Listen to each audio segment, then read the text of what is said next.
Good morning, everyone. Thank you for coming back to my channel and checking us out. If you've watched any of my previous videos, you'll remember that I just got back from a trip to Michigan, and weather conditions up there were in the 40s in the morning and in the 70s in the afternoon, and my gear choice was actually pretty good. I made a pretty good choice as far as my gear. I went with a layering system and was able to shed a few layers as the temperatures got warmer. So today I wanted to talk a little bit about hot weather gear and what I choose to wear here in Florida, because when I got back it was 95 degrees and it was ready to rain. The humidity was as thick as butter, and it was absolutely miserable when I got back. I'm ready to turn around and head back to Michigan, I can tell you that. So without further ado, let's get into it.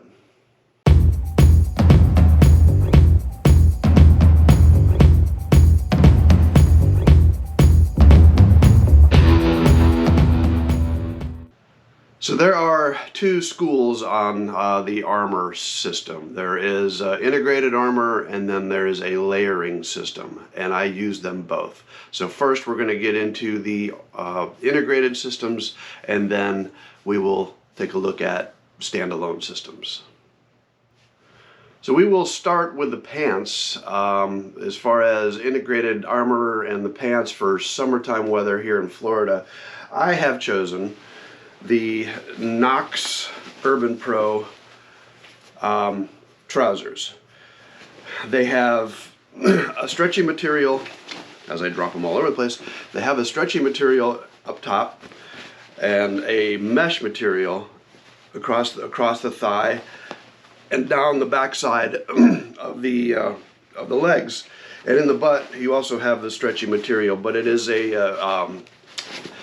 a abrasion resistance material in the butt and in the knees, with CE level 2 armor in your knees and in your hips. It works really well. It flows a lot of air. The positive, or the pros to this, obviously, is it's a very comfortable pant. It stretches with you. It moves with you. It flows a lot of air through these vents right here, which I don't know if you can see that, but right here, all the way across the thigh is an open mesh material, and it flows a lot of air. And with the backside being completely open, you can see here, the backside being completely open, that air comes through and flows out. So it does flow a lot of air. The armor in it is very comfortable. It stays put. So yeah, it's a good pant. I really like it. Now the cons to this pant, obviously, is it's not waterproof. So you're going to need another pair of rain trousers or something over the top of it. And the other con to it is the cuffs are not stretchable. So you're either going to have to tuck them in your boots if you're using like a Tech 7 or something, or this will fit over the top of like a Forma adventure boot. I have got it over that, but you will have to tuck it in, and it takes some work to get them over your boot.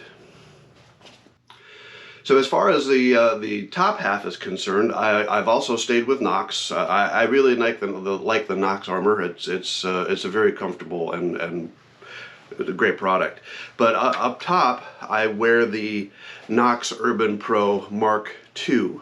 They've come out with a newer version of this, which is basically the same thing. They just use a little bit thinner armor in it.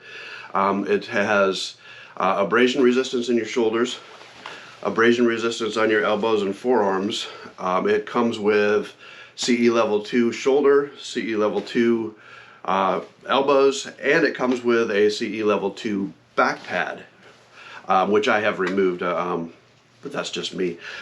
This thing flows a lot of air. I don't know if you can see this or not, but I'll put my hand up through there. You can see my hand through it. So it's an open mesh in the center here. Then it's got a stretchy mesh through this portion of it, which allows air through it, and then it's got abrasion resistance in the high impact zones. Bottom side of your sleeve, also the sleeves are wide open. It's basically a mesh jacket, which they claim to be a shirt.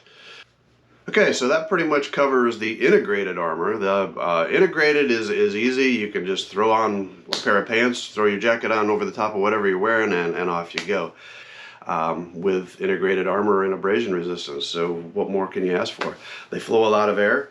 Unfortunately, sometimes here in Florida, when it gets up to 98 degrees and the humidity is through the roof, sometimes it's just too much still. So standalone armor is now the way to go to this, especially if you're riding off into the woods. With the integrated armor, you can't remove that outer layer and cool yourself off a little bit.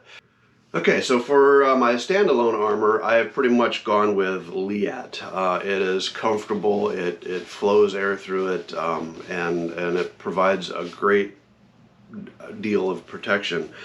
For my lower half, I have gone with the Liat knee protectors. This is the, oh God, what is this thing here? It's a D30 6.0, I think. I'll have to look it up and see. But yeah, these are very comfortable, and they fit nice and tight, and they don't move around on me. They slip inside my boots without a problem, and my pants, pretty much all of my pants will cover them up. So, and I almost forgot to mention my my hip protection and coccyx. A little bit of thigh protection is from the Liat 5.0 shorts. These just slip on like you wear your regular underwear, and give you a little bit of hip protection, coccyx protection. So this will go on as a base layer, then knee pads, and then your pair of pants over the top of it. Okay, on the top there is a couple of different options. Again, I use Liat. So first, this is the AirFit level CE level 2. It's got chest protection, back protection, shoulder protection, elbow protection, all in one garment, and it just slips on over the top. Actually, you put this next to my skin and then throw a jersey on over the top of it, and you're good to go. And the other option is also by Liat, and this is a little bit smaller yet, a little bit less protection, but it does flow a lot more air, and that's just simply a Liat T, which basically gives you shoulder protection, and it gives you a little bit of protection there on your bicep, just to kind of help protect with sticks and things. And then with it, I will use the Liat elbow protectors. And as far as the outer layer is concerned, my pants, I choose the Moto Woodsman pants, but they do have an abrasion resistance from the knee on down and the front and in the butt area. The rest of it is all a stretchy material that is actually a really comfortable pant. It's got pockets here on your thighs. It's got vents on the front and on the back. It flows a tremendous amount of air and is actually a very comfortable pant. The pros to this, like I said, are very comfortable. It is waterproof from the knees down, so if you're out riding off-road, water is going to just splash on you and roll off. You're not going to get any water in your boots, unless you're walking through it, of course. The downside to it is the rest of it is not waterproof, so you're still going to need a rain layer over the top of this if you get caught out in the rain. So other than that, very comfortable pant. Up top, over the top of my my separate armor, I wear a jersey, and yes, I have my own jersey. That's pretty cool, isn't it? And on the back, shameless plug. And then as an outer layer on the upper half, I have also chosen Moto.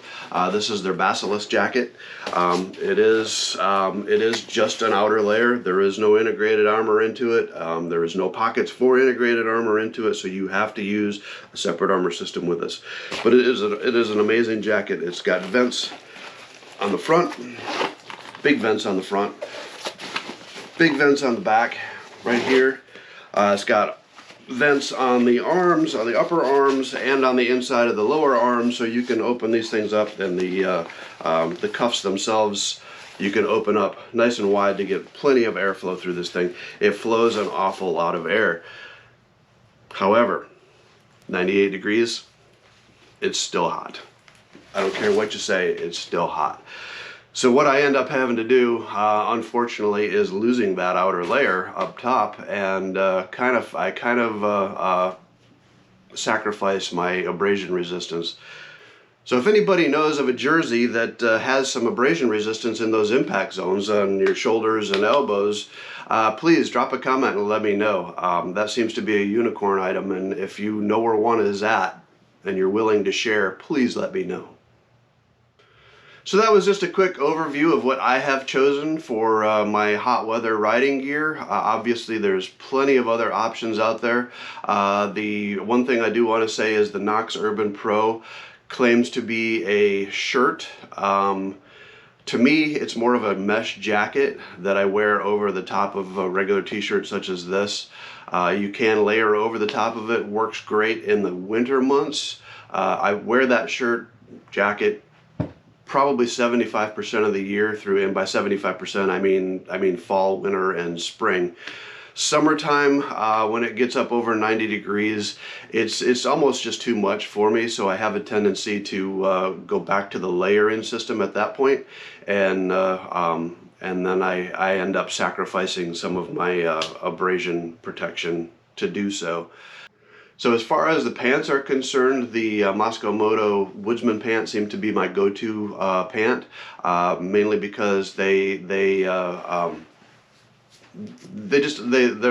more versatile pant for me. They're cool, they flow a lot of air, they give me some protection, and honestly they're just a little more comfortable to ride in. I will also mismatch my gear and wear separate armor up top with integrated down below, or vice versa. I often find myself going to the NOCO Urban Pro for my street riding stuff, and the separate armor system more for my off-road stuff. When I know I'm going directly to the woods, I will wear my separate armor. If I know I'm going out for a ride with the guys, which is going to be mostly street riding, I will just throw on my the mesh jacket over the top. Unless it's blistering hot, and then of course we sacrifice. So in the blistering hot middle of summer, I still have a tendency to wear the NOCO Urban Pro pants with the integrated armor in them, and I will wear my Liat tee with separate elbow protection with a jersey over the top. Yes, I'm sacrificing the abrasion protection, but during this hot summer months, I'm more concerned with heat exhaustion or heat-related injuries, and that seems to be the best option for me. Obviously, it's not the best option as far as the most protection available, but that seems to be what's working for me. So please let me know below what your options are. And the most important item for summertime riding is water. Hydrate, hydrate, hydrate. This is an old Camelback I've had for years. It's a 3-liter I carry on my back. It's got a little bit of storage right here, but it's mainly just a water bladder. So if you don't bring a water bladder or something with you, at least bring some water with you, as far as water bottles or whatever. Throw them in your saddlebags, throw them in your tail bag, throw them in a tank bag. Bring water with you. That is the most important thing. Hydration, hydration, hydration. I know that there are plenty of other options out there as far as mesh jackets and super shirts, and I know Panda Moto makes one. Bond makes some. They're all good options. Basically what they are is a mesh type material that holds the armor close to you, kind of like what the Liat bodysuit does. Great options. I'm not saying that my choice is the right one for everyone. Again, this is not a product review. This is just what I have chosen to use here in Florida for me. So let me know what you think. Let me know what your choices are down below, and I appreciate you watching. And if you like this one, please don't forget to subscribe. I really need those subscriptions. Go check out these other videos right here. Thanks for watching. And good